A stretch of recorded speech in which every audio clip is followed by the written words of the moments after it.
Hola amigos, ¿qué tal? Nuevamente trayéndoles más información acerca de nuestro proceder, de nuestros intereses espirituales, como dicen en la entrada del templo de Delfos: hombre, conócete a ti mismo y conocerás al universo y a los dioses. Estoy haciendo esta grabación día Viernes Santo.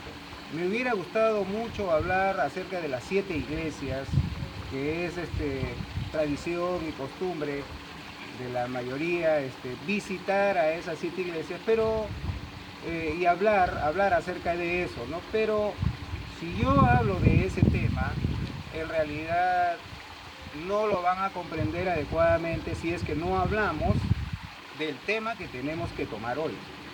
Así que el tema de hoy es más o menos, vamos a hablar de lo que significaba lo que es ser a imagen y semejanza de Dios, pero también ya es tiempo de hablar de cómo fue que nosotros creamos a los defectos, cómo es la creación del yo.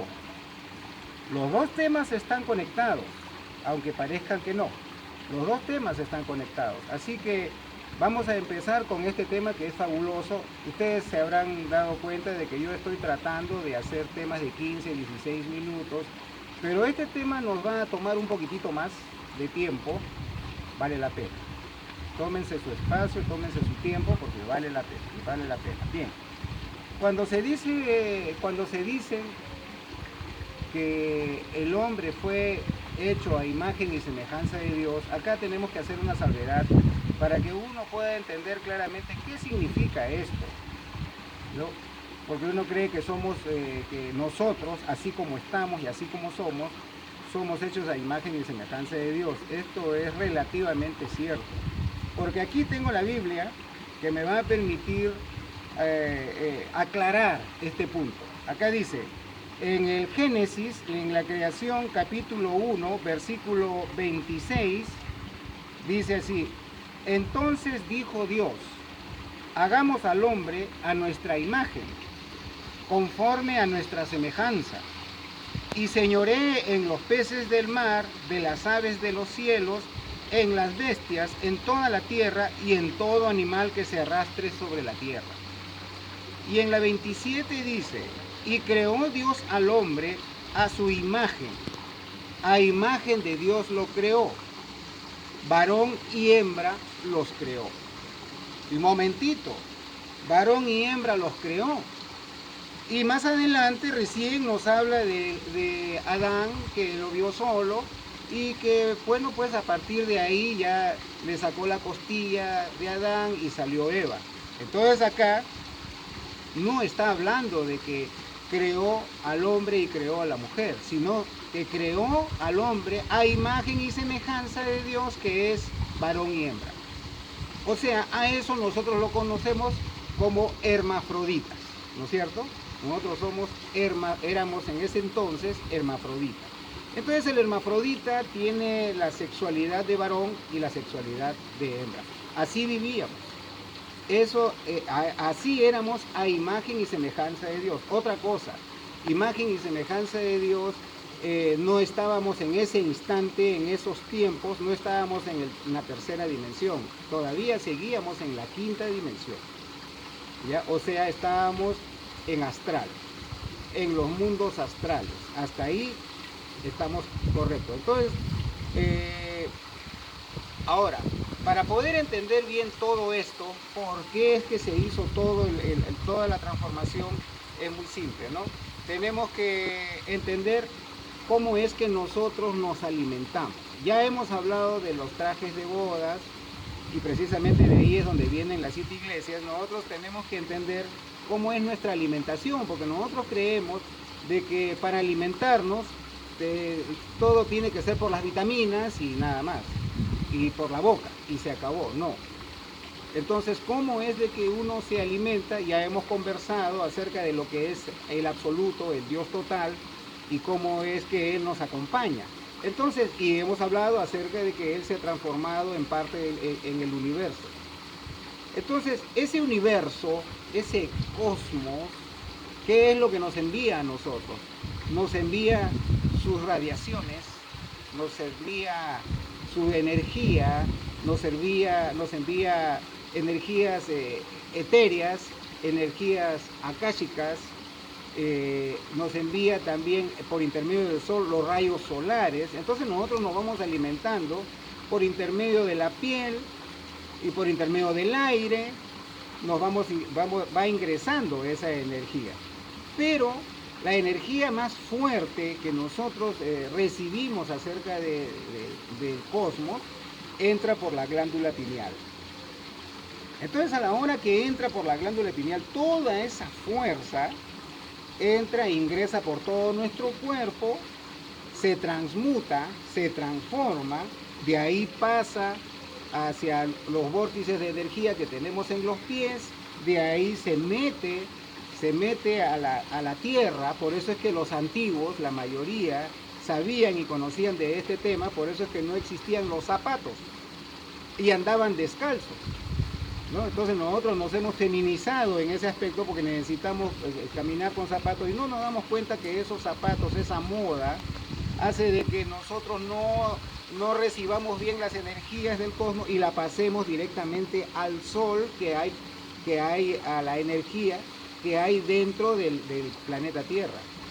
Entonces esa energía, ese pequeño sol que hay en el medio del planeta Tierra, también come, también se alimenta, también transforma las energías del universo, las energías del hombre, de la mujer, de todos nosotros, y porque nosotros hacemos el papel de antenas cósmicas. Y entonces pasa esa energía, y entonces el mundo que tiene vida, que tiene esa energía en el medio del planeta, vuelve a transformarlo y lo vuelve a regresar a nuestros pies, al vórtice de energía, pasa nuevamente transmutada y transformada a nuestro organismo, y nuevamente nosotros lo botamos hacia el cosmos. ¿Para qué? Para que el cosmos también se alimente. O sea, es un círculo, es una conexión y reconexión. O sea, por eso es que se dice que nunca vamos a estar nosotros solos ni desconectados de Dios. Entonces, ¿pero qué es lo que pasa? ¿Qué es lo que sucede con esas energías que nos corresponden a nosotros, que nos toca transmutar a nosotros? Esas energías, que ya hemos mencionado cuáles son, por intermedio de las mitocondrias, comienzan a transformarse de una manera biológica. O sea, que ya lo atrapa el sistema inmunológico. Ya sabemos que el alma está en la sangre, que la parte de la sangre es sensacional, que es la que tiene que ver con todo esto. Entonces las mitocondrias podría decirse que transforman lo etéreo en biológico, lo transforman, lo materializan. Muy bien, ¿en dónde deja esas energías del universo, solares, etéreas, akáshicas, etcétera, etcétera? Porque me quedo corto, porque hay un montón de tipos de energías. ¿En dónde se hospedan, en dónde lo guardan las mitocondrias? En nuestras partes sexuales. En la próstata en los hombres, en los ovarios en las mujeres. Ahí se guarda esa energía. Los riñones son los encargados de hacer la distribución, pero en donde se guarda es en las partes sexuales. Entonces, nosotros tenemos que ver que esas energías del cosmos, esas energías universales, están pues en nuestras partes sexuales, ¿no es cierto? De ahí viene la otra parte del tema. Por eso es que nos íbamos a demorar mucho, de que el hermafrodita, en determinados momentos, cuando ya salimos del universo, nosotros teníamos conciencia, porque en ese entonces la conciencia la teníamos al 100%, nos acordábamos de todo, de dónde habíamos venido, cuál era el plan de Dios, todo era un recuerdo absoluto. Pero el hermafrodita, al saber que vivía a la diestra de Dios Padre, y después venirse para acá, todos se encontraban como con el gran anhelo espiritual de regresar a casa, de regresar al absoluto, de regresar al Dios total. Todos. Entonces vivían en estaba el plan de Dios como que no estaba funcionando muy bien. ¿Por qué? Porque todo el mundo miraba a lo alto. Todo el mundo quería, Dios mío, ¿cuándo me regresas a casa? ¿Qué es lo que tengo que hacer? Y se olvidaban del tema, porque el tema era, pues, precisamente adquirir todos los conocimientos aquí en el planeta. Entonces, ¿qué fue lo que hizo Dios en su misericordia? Le dio la compañera al hermafrodita, que significa que lo partió en dos. De ahí es donde viene la partecita esta en la que se dice, pues, esotéricamente, que le sacó una costilla y de ahí salió hombre y mujer. El hombre y mujer se partió en dos y el hombre tuvo su media naranja, porque de ahí es donde viene la palabra media naranja, ¿no? El complemento. Entonces el hombre ya no miraba para arriba, sino ya miraba a su costado, con su compañera. La compañera, por supuesto, que lo hacía feliz. Entonces ya prestó más atención a la vida mundana y a los planes de Dios. Pero en ese interín también Dios les había dicho: pueden coger ustedes dos, ya acompáñense, apóyense, ayúdense, ámense, porque el amor es un sentimiento que segrega hormonas, que hace que el cuerpo fluya y que sea mejor. Entonces, pero les dijo: ustedes me van a hacer lo que quieran, pero no me cojan del árbol del bien y del mal, ninguno de sus frutos, no me lo cojan. Por si no entendemos nosotros la parábola, si nosotros entendemos bien, miramos bien a un árbol, el árbol se parece a la parte viril del varón. Entonces, en la erección se parece al tronco, y lógicamente que el árbol en sí, las ramas, se parecen a las vellosidades. De ahí es donde viene el término del árbol del bien y del mal. Ahora, ¿qué significa esto? Significa de que podían hacer uso de todo, amarse, quererse, entrar en la intimidad, pero de una manera. Y les prohibió, pues, lo que está en los 10 mandamientos: no fornicar, que ya lo han cambiado como si fuera no adulterarás. Ahora no fornicar es lo mismo. ¿Cómo se les ocurre que fornicar va a ser lo mismo que adulterar? Fornicar significa eyacular, perder el semen, y eso también lo tenemos en la Biblia. ¿Por qué? Porque cuando el hombre pierde el semen, o la mujer también llega al orgasmo, esas energías de las cuales nosotros estamos hablando, esas energías ya no están canalizándose ni se están transmutando dentro de nosotros, sino lo estamos botando de dentro de nuestro templo, lo estamos botando de nuestra iglesia, y ese es lo que nos da fuerza. Esa es la parte caótica que se tiene que transformar y transmutar. Ahí es donde verdaderamente, cuando el alma del hombre ingresa al alma de la mujer, recién ahí es donde se puede decir que las cosas han salido perfectamente bien. Entonces el hombre cayó en la tentación de la serpiente y de la tentación de la pareja, y comenzó a eyacular, y la mujer comenzó a caer en el orgasmo.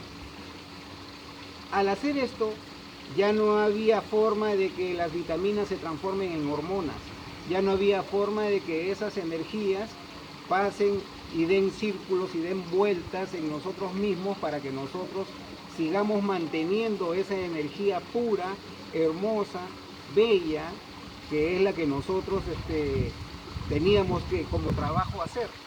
Y nuestra conciencia, que estaba de alguna manera lúcida, comenzó a caer. ¿Por qué? Porque desde ese instante que nosotros perdimos la fórmula sagrada, desde ese instante nosotros comenzamos a perder y a perder. no a transformar, no a mejorar, no a hacer de que esas energías fluyan en nuestro organismo. Y esa pérdida fue la que comenzó a hacer de que nuestra alma cristalina, por ese intermedio, se fuera. Imaginémonos nosotros, si con un solo esperma, uno, y nosotros, la ciencia se pelea porque no saben si son 10 o si son 100 millones de esperma en cada eyaculación. Si uno solo, somos cada uno de nosotros, los 7.000 millones de habitantes, un solo esperma, ¿qué hacemos perdiendo 100 millones o 10 millones? Eso no importa, ¿no?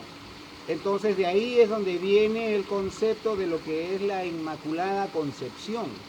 La Inmaculada Concepción es porque antes, era como hacían antes los hermafroditas. Los hermafroditas simplemente, cuando se les decía que era el tiempo para procrear, se iban a los lumiciales y hacían este tipo de situaciones amorosas y pasaba solamente un esperma gracias al Espíritu Santo. Perdón, sí pues, pasaba uno, por eso es que se dice, tanto amó Dios al mundo que ha dado a su Hijo unigénito para que todo aquel que en Él crea no se pierda, mas tenga vida eterna. Unigénito, ¿qué significa? Un solo gen. Ya hablaremos del nacimiento de Jesús el Cristo. Pero unigénito es la Inmaculada Concepción, la forma real de concebir un solo esperma, no un torrente, no un río de nuestra alma cristalina, no es así. Entonces de esa manera, ¿qué se sucede? De esa manera comenzamos a tener los problemas, y lo primero que se fue creando fue el defecto de la lujuria, que comenzó a apuntarse en nuestra alma. Fue lo primero que creamos. Entonces, ¿qué sucede? ¿Qué sucede? Después de ahí comienza a venir la ira, ya la lujuria ya estaba nacida, la envidia, la gula, la pereza, la codicia, todos los defectos que son los 7 pecados capitales, empiezan desde que nosotros no sabemos administrar las energías de Dios que están en nuestro... Por eso es que se dice, macrocosmos es igual a microcosmos. Ya vamos entendiendo entonces qué significa todo esto. Hay que entender claramente que la iglesia en realidad es nuestro propio cuerpo físico. Y al propio cuerpo físico uno tiene que cuidarlo. Y entender de que gracias a ese gran sentimiento que es amor, por eso se dice Dios es amor, por ese gran sentimiento que se tiene, ese sentimiento hace que las vitaminas se transformen en hormonas. Y las hormonas es lo que necesitamos todos nosotros para esas grandes iniciaciones, esas grandes guerras psicológicas, ¿para qué? Para que podamos nosotros abrirle la puerta al Cristo, y para que el Cristo ingrese en nosotros. Este cuerpo no tiene que tener ningún tipo de defecto. Tenemos que empezar a la disolución del yo. Tenemos que eliminar a todos los defectos, pero la mejor manera es entender quiénes somos nosotros, cómo es que provino todo este asunto y la gran importancia del sacramento del matrimonio. El tema lo vamos a dejar ahí. Es un momento reflexivo. Viernes Santo, claro, esto no lo voy a pasar el mismo Viernes Santo, pero es un tema que ustedes tienen que saber meditarlo. Nosotros también haremos eso. Muchas gracias. Nos estamos viendo.